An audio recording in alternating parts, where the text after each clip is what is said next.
Hi, this is Coach Colette, host of the Start Within podcast, and welcome back to another episode of Financial Fridays.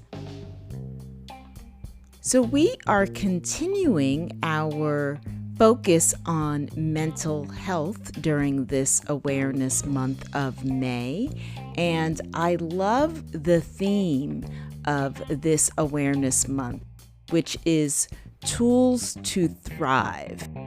And one of the ways that we can thrive in our mental health and well-being is to own our feelings.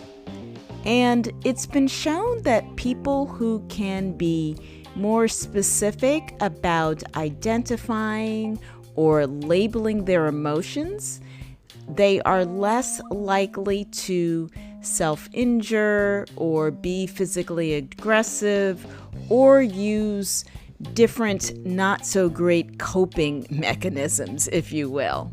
So I wanted to share some tips and ideas to help you be able to own your feelings. And the first is allowing yourself to feel.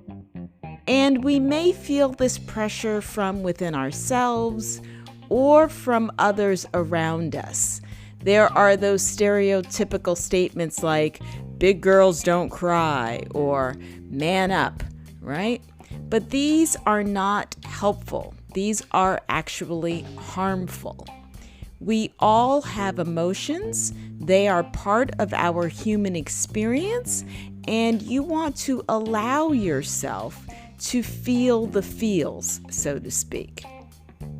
And you want to make sure that you're not ignoring how you are feeling. So you don't want to bottle up your feelings. You don't want to suppress your feelings, because sometimes when we do that, they are more likely to explode at some point in the future. You know, you think, oh, I'm good with this, and then something happens and boom, you are triggered. And often that happens because you have not dealt with that emotion or that feeling. One way to do that is to talk it out. Find someone that you can trust, that you can share and discuss how you are feeling. And you want to make sure that someone is really interested in hearing what you are sharing, and also that they are able to hold space for you and not necessarily pass along judgment or even try to help, right? Sometimes it's just about listening, not necessarily offering advice. Or you could try journaling, writing down every day, in the morning or in the evening or in the afternoon, 3 feelings that you have had over the course of your day. And start trying to track what led to those feelings. Like, what were the triggers that may have initiated that feeling or that thought? And this can get you more comfortable with identifying and expressing your emotions. You also want to build out your emotional vocabulary. So we're very used to saying things like mad or sad or good or fine when we are describing how we feel. Thinking deeper about your emotions and building out your vocabulary to really be able to describe, I was frustrated, or I was distressed, or I was overwhelmed, or I was excited, right? We also want to recognize that we want to celebrate our positive emotions as much as we are tracking and journaling and speaking about and releasing our negative emotions. And then lastly, you want to consider the strength of your feelings. When I do EFT tapping with clients, I talk about on a scale of 0 to 10, right? How intense is the feeling? And with EFT, 10 is the strong feeling, and you're always trying to go down to a 0 or 1 or 2 with your feelings. So if you think about it, how intense are your feelings? Because that will also give you a sense of how you are progressing, feeling, and even releasing, particularly those pent-up emotions. So those are my thoughts from me right now about owning your feelings, regardless of how you are feeling, given all that we are dealing with. All of it is okay. So aim to not judge yourself and own your feelings. So listen up to today's tip from Singh. Hello everyone, this is Singh, aka Investing, of the Investing Podcast with your weekly Financial Friday tip. Are you looking into any benefits that the government is giving you? The government now has various lending programs because of the coronavirus that you may be eligible for. If you've recently been laid off, it's definitely time to look into unemployment benefits. And also, if you have a business, the PPP lending program that's provided for people who have businesses. With that said, that is your weekly Financial Friday tip, and I will speak to you soon. Have a great weekend. Bye-bye. Hey, it's me again. Today I want to talk with you about reframing your perspective. Earlier this week, I did another Facebook Live chat with my friend and fellow coach, Vidhi Datta, and we were speaking about the reset stage in our Pause, Reset, Lead program. Oh, and if you want to watch that, you can either check out my YouTube channel or you can check out our Pause, Reset, Lead Facebook page for the video. Anyway, I really relate to this concept of resetting and reframing your perspective. It's something that I have been doing for a long time when I encounter challenging situations. And I look back and I say, when have I experienced this before? And how did I come out? How did it work out? What worked? What didn't work? And so as we are navigating these times in COVID, it's a great opportunity to do just that. And I think this week we had a national example of this, with Twitter deciding that employees can now work from home for forever. So basically they're saying that due to this pandemic, we may experience more of these in the future.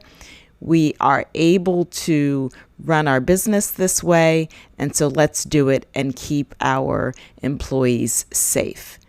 So you may have a drastic shift like Twitter, or maybe it's not so drastic, I don't know, in the tech industry to do something like that. Or you may be noticing smaller shifts where you are realizing that there are things that you will either A, start doing because of what's happening with this pandemic, or B, stop doing because of what's happening with this pandemic, or C, continue doing even as we go through this pandemic.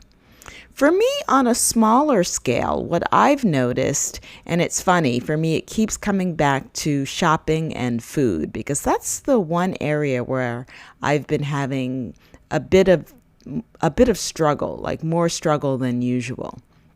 And what I realized is that I was never a big online shopper, but now I've been doing pretty much all of my food shopping online. And what it has allowed me to see is that if I decide to move somewhere that is perhaps a little more remote, or even in an area where I can't necessarily walk as close to a supermarket, that I could still order the things that I need and have them delivered. And I know this isn't rocket science, but again, going through the pandemic and the lockdown can shift your perspective because your behavior has shifted. So my behavior is shifted, and so my perspective has shifted. And it, in some ways, opens up different areas for me to consider living after all of this, because I realize I can still get the things that I need. So have you been having any similar revelations or aha moments? Are there things that you realize that, hey, this could be different? And you know what? Even though we're doing this during a lockdown, I'm going to keep doing this in the future. Or are there things you are saying, wow, I've gotten such a benefit from not doing these things that, even when this is all over, I'm not going to go back to my regular routine. Either way, the goal is to have your reflection, have your retrospective, and then think about what actions will you take as we move forward. Will they be some of the same actions, or will they be new actions? Because in the end, the goal is to figure out ways to help yourself to thrive and survive. It's not just about going back to, quote, business as usual, because that might suggest that we haven't really learned anything from this experience. So I encourage you to do this reset, reframe, and extrapolate activity with yourself and think about different areas in your life, whether that's your relationships, whether that's your health, whether that's your career or business, and see what comes up, see what you learn, see what decisions you'll make.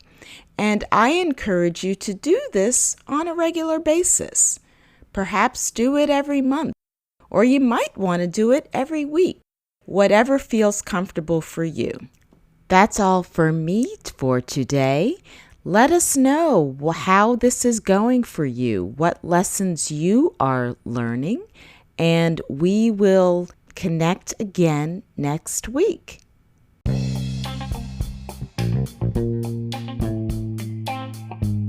So what is your takeaway from this week's Financial Fridays segment? What might you do differently around your money and your mindset? For more financial advice, you can check out Suki's podcast, Invest Singh, where I also share tips on his Wellness Wednesdays segment. If you enjoyed this episode and haven't already subscribed, you can do so on Spotify, Apple Podcasts, or wherever you like to listen. You can also connect with me on Instagram at Coach_Colette for more inspiration on personal growth and wellness. Tune in next Friday for another episode and get ready to start within to finish strong.